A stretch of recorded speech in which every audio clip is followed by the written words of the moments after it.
Usir anjing ngapain saya minta sama dia? Dari awal sejak sebelum Islam. Jadi maksud saya puasa berat sekali di padang pasir, bayangin. Panasnya minta ampun. Di Iran itu kalau sudah musim panas gitu, tanya dengan Islam. Di Iran itu misalnya sahur, adzan subuh kurang lebih jam 3 kalau musim panas. Maghribnya sekitar jam 9. Panasnya 45 kurang lebih itu. Kalau agak ke selatan itu 50. Nah, begitu kan. Kalau sholat masih mendingan, biar nggak khusyuk cepat istri saya. Tapi ini tambah dah khusyuk, tambah lapar. Sholat, kita sholat nih, tambah dah khusyuk, tambah nikmat. Maksudnya hawa nafsu kita merasa nikmat, dah khusyuk itu merasa nikmat. Sebentar saja. Allah nikmat, puas. Oh ya sudah, ayo sudah pergi. Puas. Nikmat, maksudnya syahwatnya itu nikmat. Tapi nih puasa, dia mau keburu-buru lah bisa. Semakin tidak khusyuk, semakin tersiksa. Nah itu perlu ya. Makanya kalau saya ngidung itu, kalau panjang ngidungnya, kadang-kadang saya bilang, ya Tuhan, Engkau ini selalu menunggu kami, seakan-akan Engkau perlu kami. Nunggu, Allah itu nunggu. Kalau kau datang sama aku jalan, aku datang sama kamu lari. Yang ini, jadi, seperti Tuhan yang ngerayu kita, jadi karena Dia yang perlu kita, padahal kita yang perlu Dia. Nah, santunnya Tuhan, kasih sayangnya Tuhan, santunnya kasih sayangnya itu yang tersembunyi di Allah itu. Sepertinya begitu. Saya juga tidak berani nafsirkan, tapi sepertinya begitu. Seperti Tuhan itu seperti perlu, seperti mengharap, seperti itu. Tapi kalau diterjemahkan, berpuasalah kamu supaya kamu takwa. Kan biasanya terjemahannya langsung begitu aja kan. Ditetapkan bagi kamu puasa sebagaimana umat-umat terdahulu supaya kalian bertakwa. Tidak dikatakan barangkali kalian bisa mencapai takwa. Supaya kalian takwa. Jadi kayak mendidik. Allah bisa saja begitu, tidak ada masalah. Tapi di sini menurut saya tidak pakai gaya mendidik itu. Tapi kayak ibu mengharap anaknya. Jadi santunnya itu kita disentuh-sentuh hati kita, dirayu-rayu. Masalahnya kan gini, tadi itu kan antum bilang bahwa fitrah manusia itu cenderung berjalan kepada menuju ke kebaikan, ya. Kalau hakikat manusia itu seperti yang dikatakan barusan tadi ini, seperti dalam ayat puasa ini, sampai Allah pun mengharap dengan istilah barangkali, berarti fitrah itu kan, fitrah manusia itu kan memang kadang-kadang tolak belakang sama yang baik kan, untuk anak itu Pak. Nah itu bagaimana? Saya tidak terlalu paham juga yang ditanya.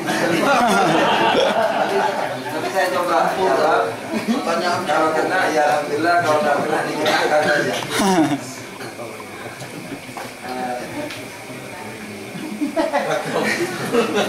Fitrah itu, fitrah manusia itu memang dia cenderung untuk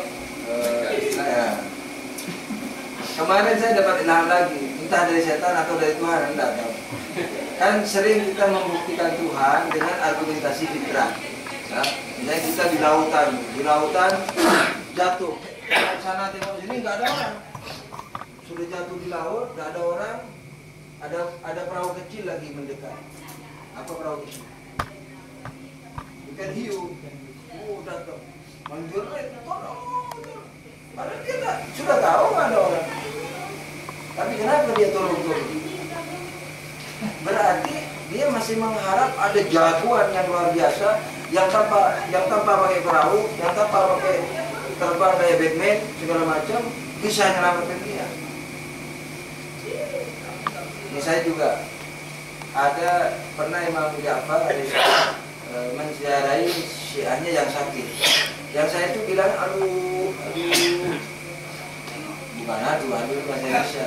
Dia bilang bahasa Indonesia aduh, katanya muridnya Mustafa, kenapa kau bilang aduh? Bilang ya Allah, kata Imam Ja'far, biarin. Kau tahu maknanya aduh itu? Enggak tahu ya benar Rasul. Aduh itu maknanya ya Allah tolonglah. Kan aduh itu minta aduh. Dia minta tolong sama siapa? Dokter sudah nggak bisa, mau dia di magic juga nggak bisa. Dia ngeluh sama siapa? Nah itu argumentasi fitrah. Anda dapat cerita ini sebenarnya. Jadi fitrah mengakui akan adanya yang diaduhi itu, yang dimintai tolongi itu. Itulah Tuhan yang dengan tanpa tali terbang perahu bisa nolong. Nah, yang akan dapat dilihat itu yang tak tahu dari Tuhan apa dari setan, argumentasi tentang Imam Mahdi pun itu fitrah. Kenapa? Saya mau tanya, ada nggak orang yang tidak suka keadilan? Nggak ada. Ada nggak yang suka dizalimi, dirampas, ini rumahnya dibakar? Ada yang suka? Tidak suka. Nah, berarti ada nggak yang tidak suka dan tidak mengidamkan suatu pemerintahan yang adil sama rakyatnya?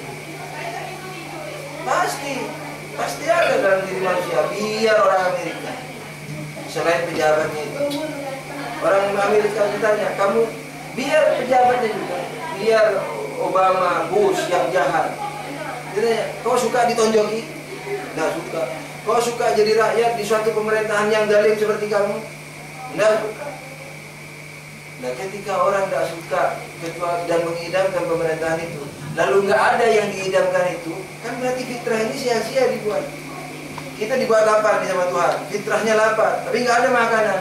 Berarti Tuhan sia-sia mencipta lapar. Ketika dalam fitrah manusia itu ada kerinduan kepada kerajaan adil, lalu tidak ada itu, berarti sia-sia kerinduan. Nah, ini yang saya mau ceritakan sebagai mukadimah jawaban itu. Jadi semua orang, hatta yang jahat, ingin orang lain tidak jahat sama dirinya. Ini fitrah yang suci. Tapi kita untuk ke orang lain biasanya tidak merindukan hal itu. Artinya kerinduan untuk menolong orang lain, kerinduan untuk tidak menzalimi orang lain itu tidak semenonjol kerinduan kita kepada supaya saya tidak dizalimi orang. Jadi kerinduan kepada orang berbuat baik sama saya itu tidak besarnya mengalahkan kerinduan saya berbuat baik sama orang. Maka misalnya ada teman berhasil bisnisnya, coba saya ini diajak, nah, apalah kayak gitu. Tapi coba kita yang berhasil, pernah berpikir siapa yang usaha aja? Enggak kan? Paling alhamdulillah ya Tuhan 1 miliar. Jadi modal, dia sudah merancang-rancang mau bikin perusahaan apa ini. Padahal temannya itu, nah seandainya dapat, saya nggak usah dikasih deh, diajak bisnis saja jadi pegawainya saya mau kan gitu, mendambakan di hatinya. Kita juga begitu, ketika teman kita berhasil, kita langsung mendamba. yakni mendamba orang berbuat baik itu jauh lebih besar dari mendamba kita berbuat baik. Nah, ketika jauh lebih besar mendamba kepada berbuat kepada orang lain ini semakin hilang karena kecintaan kita kepada itu. Maka muncullah apa yang disebut ketidakseimbangan terhadap fitrah itu. Jadi sebenarnya kerinduan kita kepada kebaikan orang kepada saya itu dari Tuhan sebenarnya. Nanti di akhirat kenapa kamu tidak berbuat baik sama orang? Oh, saya berusaha sendiri ya Tuhan. Bukankah kamu dulu menginginkan orang berbuat baik sama kamu? Iya ya Tuhan. Itu tetangga kamu juga mengalami seperti itu. Mengapa kamu harus diminta dulu baru ngasih? Ya orang kan gengsi, apalagi harga diri, apalagi ustaz, membawanya. Mau minta enak. Coba dulu waktu kamu fakir, pernah kok merindukan kau dibantu semua? Iya, sampai saya sampai jengkel karena tidak dibantu. Itu dalilku buat kamu. Kenapa itu tidak dibalik? Jadi fitrah yang orang berbuat baik sama saya itu yang fitrah sesungguhnya. perkara kita bertanggung jawab kepada orang lain atas fitrah itu urusan hawa nafsu kita. Lah itu sebenarnya yang membakar fitrah suci itu. Sekalipun selalu ada teriakan itu, duhai seandainya orang semua baik sama saya, tapi tidak pernah mengatakan duhai seandainya aku baik sama semua orang. Mau baik dilihat golongannya dulu, dilihat partainya dulu. Tapi ketika mengharap kebaikan orang, kenapa dia tidak baik sama aku gara-gara aku golongan ini? Wah, kita protes tuh. Karena kita kalau mau buat baik, itu pun kalau mau buat baik, yuk kamu golongan ini diubah contoh. Jadi sebenarnya yang membakar, jadi fitrah yang sesungguhnya, yang jadi obor, yang jadi dalil Tuhan nanti di akhirat sehingga kita tidak bisa berdebat lagi dengan Tuhan, itu dalil yang dari orangnya kita itu. Keadilan, pemerintah adil, apa segala macam. Kebaikan orangnya kita. Benarkah hadis yang Hati-hati nasinya gosong. ya, hadis ini kan ada, kalau Ustaz kan maksumi, terus ada hadis al-insan ma'al qadar najiat. Benarkah hadis itu? Kalau benar, kalau menjelaskan, tak benar. Al-insan ma'al qadar. Gini deh. Maksum itu apa sih? Hah? Terjaga dari kesalahan. Ya, terjaga dari kesalahan. Tidak juga. Jadi paling minimnya maksum itu apa? Tidak melakukan dosa. Jangan kesalahan. Sebab tidak semua salah itu dosa. Jadi maksum itu bersih dari dosa, anggaplah gitu. Gampangannya, anda tidak mau bahas ilmiahnya dulu karena maksumnya laha derajat. Jadi maksum itu bersih atau ya tidak melakukan dosa. Sudah, itu maksum itu sudah. Betul itu maksum, maksum yang paling bawah. Dosa itu apa? Dua, meninggalkan wajib atau melakukan haram. Wajib itu wajib dilakukan atau boleh dilakukan. Mana yang mau dipilih? Wajib dilakukan atau boleh dilakukan dan tidak dilakukan. Mana yang mau dipilih? Wajib dilakukan. Haram, wajib ditinggalkan atau bisa ditinggalkan dan bisa dilakukan. Mana yang mau dipilih? Wajib ditinggalkan. Sekarang Tuhan sudah menurunkan tidak kepada kita kewajiban dan larangan? Sudah. Ketiga, Tuhan dalam perintahnya itu memerintahkan kita melebihi kemampuan kita atau sesuai kemampuan kita? Sesuai kemampuan kita. Kalau begitu berarti kita dapat melaksanakan seluruh perintah Tuhan. Kalau sudah dilakukan, masuk atau tidak masuk? Maksum. Kalau begitu, maksum itu wajib atau mubah atau sunnah atau haram? Wajib. Jadi kalau ditanya apakah selain Rasul itu maksum? Pertanyaan apa itu? Selain Rasul wajib maksum. Sebab kalau tidak maksum berdosa. Dosa melakukan haram. Sementara haram wajib ditinggalkan. Berarti wajib meninggalkan haram. Atau dosa melakukan meninggalkan wajib, padahal wajib itu wajib dilakukan, berarti wajib kita maksum. Jadi maksum itu wajib, bukan apa bisa selain Rasul. Wajib. Sedangkan maksumnya Rasul itu di samping dari dosa juga dari lupa, karena dia sumber syariat. Tidak mungkin lupa salat subuh. Sebenarnya di Lauhul Mahfuz 4 rakaat, Nabi karena lupa bilangnya 2 rakaat. Tidak dosa. Tapi karena lupa tidak apa-apa. Tapi karena dia sumber agama, maka itu dilindungi. Terserah lupa ada maksum dari lupa ini, terserah dilindungi Tuhan secara determinis, secara paksa campur tangan, atau secara ikhtiar Rasul, terserah. Sebab itu tidak menurunkan derajat Rasul. Tapi maksum dari dosa itu harus ikhtiar Rasul.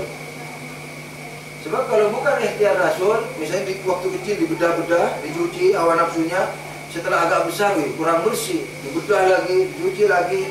Nah itu Rasul bukan uswatun hasanah. Tidak bisa jadi uswatun hasanah. Kebaikannya otomatis kayak robot sudah diprogram, nafsunya sudah dicuci, pakai air zam-zam mereka Jibril, dicuci sampai 2 kali. Terus kita yang banyak syaitannya suruh ikut beliau, mana bisa? Padahal uswatun hasanah. Nah, maksum dari dosa ini wajib, itu merupakan ikhtiar Rasul. Tidak boleh dikasih Tuhan. Kalau dikasih Tuhan, berarti tidak lebih afdal dari kita. Oh, Rasulullah sholatnya sampai bengkak-bengkak, tidak apa-apa. Kita sholat 2 rakaat saja kalah sudah sholat Rasul. Oh, sholat Rasul biarpun bengkak-bengkak itu karena sudah dicuci ya, hawa nafsunya sudah selesai. Pasti nangis. Dan kita orang sudah banyak dosa, makanlah karuan. Wah, bangun subuh cik malesnya. 2 rakaat, wah, sambil ngantuk-ngantuk, lebih afdal dari sholatnya Nabi. Karena ikhtiar sendiri. Nah, jadi yang maksum yang ini, yang dari dosa, harus ikhtiar Nabi. Makanya uswah hasanah layak dicontoh, karena Nabi berjuang untuk dari kecil, berjuang untuk membuang tidak mendengarkan hawa nafsu. Tapi maksum dari lupa, tidak sengaja, tidak apa-apa, diintervensi Tuhan. Walaupun nanti kalau kita sudah ya gayanya itu nanti kalau bahas sufi atau irfan itu, nanti kita tahu hatta itu pun ikhtiar. Dan Allah yang ngasih, jadi kita juga bisa begitu. Salawat. Allahumma sholli ala Muhammad wa ali Muhammad. Allahumma sholli ala Muhammad wa ali Muhammad. Allahumma sholli ala Muhammad. Nah, ini sudah matang. Saya mau kabur dulu, insya Allah besok mulai. Tak ban lagi. Dia haram jadi halal, halal jadi haram. Mau?